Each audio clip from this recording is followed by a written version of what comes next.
अस्सलाम वालेकुम, आदाब, सुबह बखैर और खुशामदीद कहती हूँ मैं अपनी तमाम सहेलियों को, उनके घर वालों को और जितने लोग मुझे जहाँ जहाँ देख रहे हैं। उम्मीद है कि A+ दिन का आगाज़ हो गया होगा और A+ आपको बारहा और बार बार यही कहता है कि अपनी ज़िंदगी में रिस्पॉन्सिबल बनिए, ज़िम्मेदार बनिए। अपनी खुशियों का हर चीज़ के लिए आपने खुद ज़िम्मेदारी लेनी है। आपने अपनी ज़िंदगी को खूबसूरत बनाना है, बामकसद बनाना है, बामानी बनाना है और उसके लिए बहुत ज़रूरी है कि आपको पता हो कि आपकी ज़िम्मेदारी क्या है, क्योंकि जब जिम्मेदारियां सर पे पड़ती हैं और आप रिस्पॉन्सिबल हो जाते हैं तो आपकी ज़िंदगी A+ हो जाती है।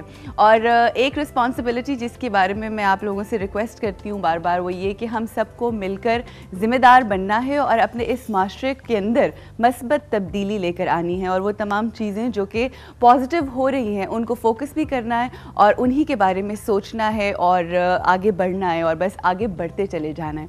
हम जानते हैं कि सेमीफाइनल में हमारी टीम हार गई, but on the other hand हमें ये देखना है, फोकस करने वाली चीज़ ये है कि अलीम डार साहब जो कि जिसे कहते हैं ना वर्ल्ड क्लास एम्पायर हैं और ICC में उनको एम्पायर ऑफ द ईयर का मिला है अवार्ड। और कल उनकी ताजपोशी हुई थी लाहौर में, जिसको ताजपोशी की थी इमरान खान ने और वहाँ पे गोल्ड मेडल भी उनको पहनाया गया। और जब उनको इनाम दिया गया तो उसमें से उन्होंने जो अलीम डार साहब है उन्होंने 10 लाख रुपया डोनेट कर दिया शौकत खानम के लिए, यानी इमरान खान साहब को दिया। तो ये एक कंट्रीब्यूशन जो आप करते हैं एक दूसरे के लिए और जो एक दूसरे की मदद करते हैं, अपनी ज़िम्मेदारी समझते हैं और ज़िंदगी में आगे बढ़ते हैं। और मुझे लगता है कि इसी तरह से हमारा मुल्क जो है वो तरक्की करेगा। एक एक इंडिविजुअल अगर सोचना शुरू कर दे, और जैसा कि A+ का स्लोगन भी यही है कि हम सबको सोशली रिस्पॉन्सिबल बनना है। इसी के साथ साथ हम जब तालीम की बात करते हैं, एजुकेशन की बात करते हैं, तो हर किसी की ज़ुबान और लब पे यही बात है कि अगर हम चाहते हैं कि हमारा मुल्क तरक्की पाए और अगर हम चाहते हैं कि हमारे मुल्क के अंदर अमन हो जाए, तो उसके लिए बहुत ज़रूरी है कि हम अपने बच्चों को ये बात बताएं और इसी की नसीहत करें कि पढ़ना चाहिए, किताबों से दोस्ती करना बहुत ज़रूरी है। और आज मैं बताती चलूँ कि आज 25th इंटरनेशनल बुक फेयर मनाया जा रहा है और आप लोगों से दरख्वास्त ये है कि लाहौर के अंदर जो एक्सपो सेंटर है वहाँ पे एग्ज़िबिशन लगा हुआ है बुक्स का, वहाँ पे ज़रूर जाइए। दुनिया की मुख्तलिफ़ तरीन बुक्स वहाँ पर मौजूद होंगी और उनको ख़रीदिए और अपने बच्चों को ये आदत डालें कि वो ज़्यादा से ज़्यादा किताबें पढ़ें ताकि इसी तरह से अमन कायम हो। और जब बच्चों को शऊर हासिल होगा और दुनियावी और दीनी चीज़ों के बारे में उन किताबों से पता चलेगा तो ज़िंदगी जो है वो बहुत आसान हो जाएगी, खूबसूरत हो जाएगी। इसी के साथ साथ हम आपको बताते चलें कि आज वर्ल्ड हेल्थ डे है, 7 अप्रैल है और हम सब सेलिब्रेट कर रहे हैं वर्ल्ड हेल्थ डे।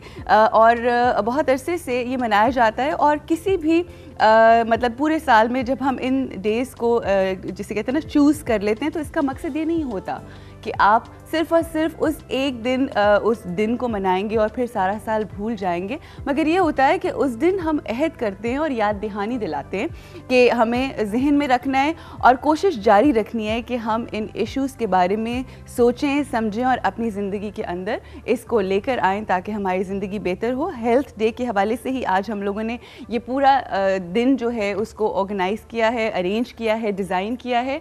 और मुलाकात होगी हमारे बहुत ही अच्छे डॉक्टर हैं उनसे भी। और यहाँ पे हमें ब्रेक लेनी है, ब्रेक के बाद होगा वादा और उसके बाद हमारे एक बहुत ही हैंडसम गेस्ट हैं जिनसे आपकी मुलाकात होगी और बातें होंगी उनके करियर के हवाले से आफ्टर दिस ब्रेक।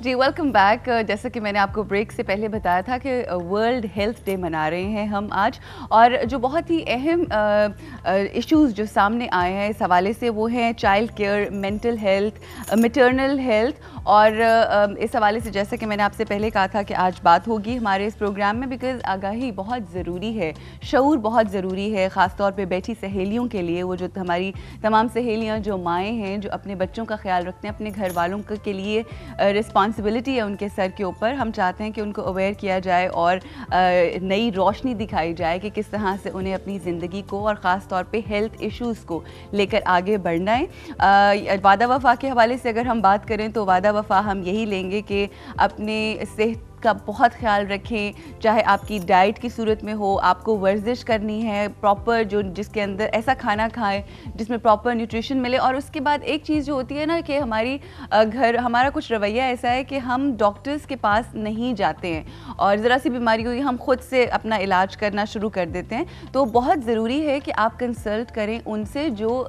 स्पेशलिस्ट हैं और जिनका काम ही हमारी जान बचाना है, हमें अवेयरनेस देना है और ताकि सही तरीके से डायग्नोज हो और आपको पता चल सके कि आप कहाँ पे स्टैंड करते हैं। अच्छा, मैंने आपसे कहा था कि इस हवाले से तो हम बात करेंगे, मगर उसके साथ साथ जो हमारे आज के गेस्ट हैं, a very very talented boy I would say, हम बहुत ही वर्सेटाइल हैं, बहुत सा काम करते हैं। He is an architect, he is a model, host, जिमनिस्ट and so much more. आज जब वो हमारे पास आएंगे तो उनसे हम बात करेंगे। वेरी टैलेंटेड नईम हक। प्लीज़ नईम, अस्सलाम वालेकुम एंड वेलकम। आप माशाल्लाह, please have a seat. Thank you so much. इतना कुछ करते हैं माशाल्लाह, how do you manage everything? जिमनिस्ट भी हैं, मॉडल भी हैं और एक्चुअली ये होता है कि ज़िंदगी में सब चीज़ें एक साथ नहीं होती। सही। कुछ चीज़ें आप चाइल्डहुड में करते हैं अपने, फिर कुछ मिडिल एज आती है और फिर आहिस्ता आहिस्ता से जो है वो चीज़ें डेवलप होती हैं। आजकल कौन सी चल रही है एज? कहते हैं कि जो लोग एक्सरसाइज करते हैं वो सदाबहार जो है जवान रहते हैं। अच्छा, ये तो वो बचपन से मेरे वालिद साहब ने बता दिए थे, तो उसी पे अमल कर रहे हैं। अच्छा, जिमनिस्ट हैं आप। ये रुझान हम लोगों ने अपने मुल्क के अंदर बहुत कम देखा है, ये, और गोल्ड मेडल हासिल किया आपने उसके अंदर। ये कैसे आया जहन में कि मुझे जिमनिस्ट बनना है? बिकॉज एक्चुअली पाकिस्तान में क्रिकेट के अलावा बहुत सी ऐसी स्पोर्ट्स हैं जिनको निगलेक्ट किया जाता है। सही। वरना उनमें भी आज बहुत सारे लोग इमरान खान या वसीम अकरम होते। तो इसी तरह उनमें से भी एक ऐसी स्पोर्ट्स है जिसको मदर ऑफ ऑल गेम्स कहा गया है, क्योंकि उसके लिए फिटनेस और उसके लिए एक एज रिक्वायर्ड होती है। सही। मतलब आप एक सर्टेन एज के बाद जो है उसको करना मुश्किल होता है, क्योंकि वो जो नेचुरली फ्लेक्सिबिलिटी होती है बॉडी में वो डिक्रीज होती है, उसका डिक्लाइन आ जाता है। तो जब मैं छोटा था तो मेरे वालिद कहते थे, भाई ये तुम क्या टीवी पे जो कुछ हो रहा होता है वो तुम ड्राइंग रूम में उछल कूद कर रहे होते हो, कभी टेबल से टकरा रहे हो, कभी चीज़ें तोड़ रहे हो। तो उन्होंने कहा कि भाई लाहौर में गवर्नमेंट कॉलेज में उस ज़माने में ब्रिटिशर्स आया करते थे और वो जिमनास्टिक्स की ट्रेनिंग दिया करते थे, तो इसका वहाँ पर एडमिशन करवाया जाए ताकि घर की चीज़ें जो है ना कम टूटें। तो बस फिर उस तरह से वहाँ से फिर ट्रेनिंग शुरू हो गई। अच्छा, हमने तो ये भी सुना है कि आपको रशिया से भी लोग ट्रेन करने के लिए आए थे। जी बिल्कुल। ये क्या? जी, पाकिस्तान में 3 लोग थे जो रशियन ट्रायल्स के लिए सेलेक्ट हुए थे। अच्छा। और उन्होंने कहा कि हम इनको बाकायदा स्पॉन्सर करेंगे। अच्छा। लेकिन आपको पता है कि जैसे कि गवर्नमेंट के बहुत सारे इदारों में ऐसा होता है कि करप्शन इन्वॉल्व होती है, वो स्पोर्ट्स में भी है, पॉलिटिक्स में भी है, सब में है, हर जगह। तो बहुत सारे ऐसे हमारे पाकिस्तान के टैलेंटेड लोग हैं जो नहीं बाहर जा पाते, तो उनकी कुछ ऐसी वजूहात होती हैं। सही।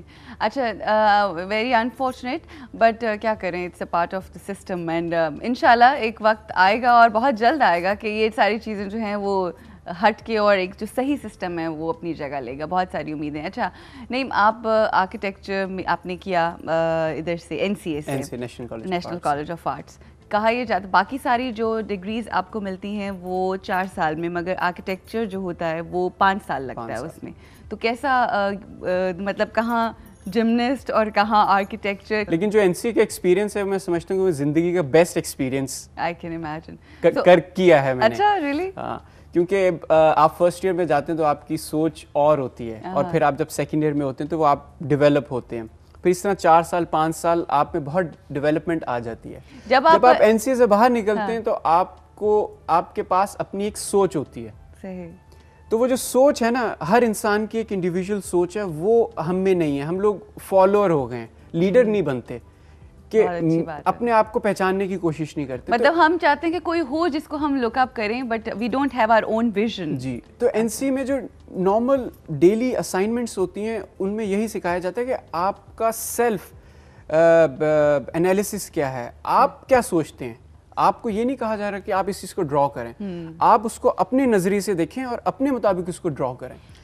तो वो 5 साल के बाद जब आप जाते हैं मार्केट में, जब काम करने के लिए आते हैं, तो फिर आपका एक अपना स्टाइल होता है। सही। अच्छा अच्छा, ये सोच जो है, आपने कहा कि आपका एक अपना स्टाइल होता है, ये अपनी ज़ात के हद तक होता है या मकसदियत आपको मिल जाती है ज़िंदगी में? देखिए, ज़िंदगी में एक ऑब्जेक्टिव ज़रूर होना चाहिए। राइट। ये है कि आप मुसलमान हैं, पाकिस्तान में रहते हैं, आप 50% पाकिस्तान के लिए सोचें, 50% अपने लिए सोचें। अच्छा, ठीक है, क्योंकि अगर आप अपने आप को ग्रो करेंगे तो ऑब्वियसली पाकिस्तान उसके साथ ग्रो हो रहा है। यहाँ पे हम ब्रेक लेंगे और ब्रेक के बाद आपसे दोबारा मुलाकात होती है।